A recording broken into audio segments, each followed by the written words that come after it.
Hey,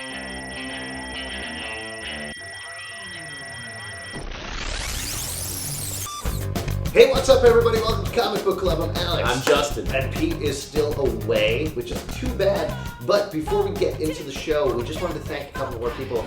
You guys were kind enough to donate and help us really increase the production qualities here. There's going to be more stuff coming in the next couple of weeks. Probably better clothes. We got one donation that said to do this. A couple of people to thank. Wanted to thank Roy Madel, Randall Mendez, David Silly, Michael Kesterton, Brian Prophet, Clark O'Brien, and Matt Markin, who donated $300. Wow. Which is amazing. Thank you, everybody that helped out. You guys are totally amazing and awesome. It makes sense for Brian Prophet to donate, though. I mean, yeah, he's rolling in his show was great. Yeah, great show. Any Prophet fans lived in a box. That was crazy. Whoa. All right, let's kick off the speed round. Speed round! Dark Wolverine number 79. Continue to love this series. This issue not as fun because Daken was just angry the whole time. But it's still a great issue, and I like the whole take on the character. Pick it up. Invincible number 67. Robert Kirkman has really hit his stride again with this title. I felt like it was meandering for a little bit, but he's really found his focus back. Yeah. And the art is great in here. This is the end of a 2-issue arc, setting up the Viltrumite Roar, which the series has been building towards. Yeah. I'm really curious to see where this is going. This feels a lot to me like when Fables was building towards the war with the adversary. Right. So I'm curious if there will be major changes for the series, and if so, what they will be. I think he's got it, and he's never been afraid to make big changes in the series, so that's exciting. Batman Unseen, number 205. I will read anything that Kelly Jones illustrates, especially Batman. This is great follow-up to Gotham After Midnight. Gotham After Midnight. Yeah. Great follow-up, even though it's a different writer, Doug Moench. Pick it up. Streets of Gotham, number 5. I think I'm getting a better idea of what this title is now that there's a 2-issue arc by Chris Yost in here. Yeah. It's a little bit more like Batman Confidential, but set in current continuity, I think, and affecting current continuity. We're getting a 2-issue arc with Huntress and Man-Bat, as you demanded it. Definitely. But this is good work, and Dustin Nguyen on the art. Did you finally? Yeah, I found this out. I had a student in one of my classes who told me that Nguyen is pronounced win. Oh, cool. So there you go. So whoever told me it was pronounced win, and when somebody told me that, they were like, "Oh, it's pronounced win." I was like, "Yes, he's full of win. I get it." Big win. No, but Dustin Win. Oh, big win. Darker on the List, Hulk number 1 by Mr. Greg Pak, with a backup by some old timers. Wow.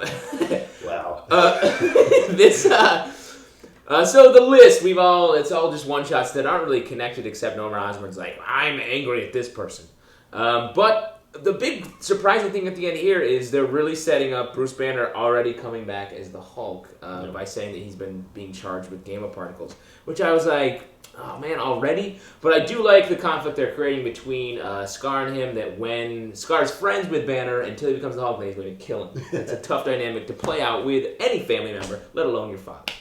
Yeah, there you go.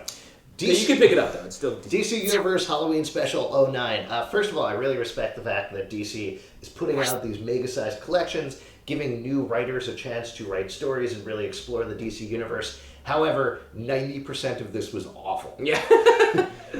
Which is too bad. A lot of good artists in there, though. Great art, really good art. I know this is my personal thing. Starting off and ending with a Bizarro story is not my favorite thing to do. Right. And man, there is some stuff that is so clunky and terrible in here. It's to the point of being offensive. But really like the Ravager story. I believe that was by Amy Wolfram. So enjoy that. Nice. Blackest Night Superman number 3 of 3, bringing this zombie fest not even to an end because there's plenty more where this came from. But it's nice that characters are well done in here. I think. If not, it's very frustrating to keep reading these issues where it's like, yep, you can't defeat them. You cannot defeat those guys. So, what are you going to do? What little trick? Like Blackest Night Batman ended with Batman and Robin freezing themselves inside ice. And then the zombies were like, huh? And they flew away. I was like, how many tricks? Because they can't see. Yeah, it's crazy. In this, they used the Psycho Pirate's mask to sort of draw the rings into it, and then the zombies are like, I don't know. It's crazy. We just need to see some sort of forward movement, a weakness to destroy. Speaking of forward movement, Underground number 2. Talked about the first issue of the series by Jeff Parker and Steve Lieber. It's like Cliffhanger, but underground. Exciting, great action, great writing, really cool, really unique. Definitely go out and make a point of picking this up. I love this series. Right on. Amazing Spider-Man 609. Because you demanded it, confusing clone shit over and over. Now we've got Kane, we've got flashbacks to Ben Reilly and the new villain, the Raptor, that I'm sure you're all buying posters of from Graffiti. I have a poster of a raptor from Jurassic Park. Yeah. I'm a big fan. Just redraw it over with. I just don't... Kane, it just seems like... I want to know, is he nice? Is he going to be nice to Peter this time? Or is he going to be a big fight guy? Because that's all that's going on here. And I don't know. It seems like they spent so much time redoing Amazing Spider-Man with the Webhead team and making it like a little bit different, a little bit more in touch with the fans. And now they're going back to like very like esoteric stories that are so just buried in continuity. I don't know. I'm hoping the next issue improves. All right. Archie number 602. It's twins, you guys. Oh man, what a twist! Unbelievable. Archie and Veronica have twins. I gotta say, this might be just the weird emotional place I'm in right now, but there was some stuff in here that kind of got me a little bit. I like Archie. I cannot I don't know. say. Emotionally, it got me just like a little teeny bit where I was like, oh, this is wonderful. They're having such a wonderful, nice life. So someone put an emotion chip in you? Your scientist finally put an emotion chip in you? Yeah, it's malfunctioning, though, so I'm going to kill. There's a shocking twist at the end here. None of you saw this coming, but at the end, Archie goes a walk in the woods, and he's like, I wonder what's down this other path. Sex with Betty. I've been down that path before. I can't say pick it up, but I enjoyed it.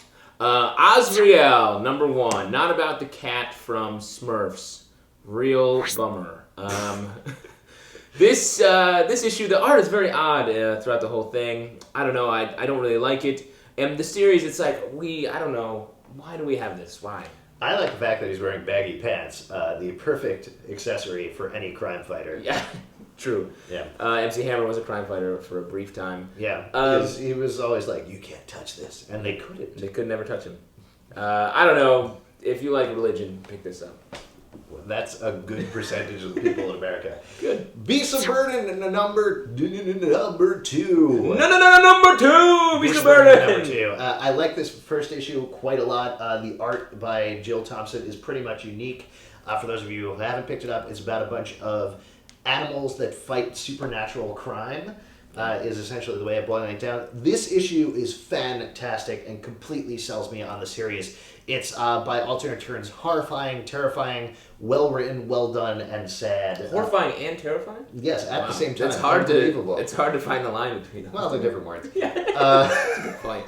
Similar content. Beast of Burden 2 is a definite pickup. I love this series. It is. The art is very creepy. It's like if you were to buy like a calendar, like a calendar that scared you. Yeah, one of the best last pages of the week, I would also say. Yeah.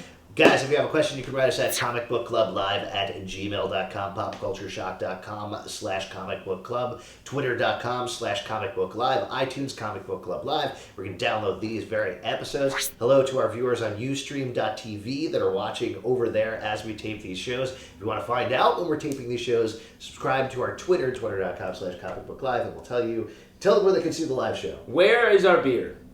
We don't have any beer today. You can, if you have beer, bring it to the Pit, the People's Improv Theater here in New York City. We're on Tuesday night at 8 o'clock, which is where we do our live version of the show. And we're always looking to shotgun Pabst Blue Ribbon. Yeah, that's great. We love shotgunning stuff. Yeah, and we love doing keg stands. It's a more extreme way to do things. Is that... I'm always... Yeah, you know what's very extreme is making a peace sign like a Japanese schoolgirl. Well, I think that's extreme. Totally extreme. I'm trying extreme to the max. This will be great. Right? Yeah, that's very racist. Yeah. This will do well in Japan. This video. I think so. Well, you said Japanese schoolgirl, right? Yeah. Okay, fine. A lot of hits.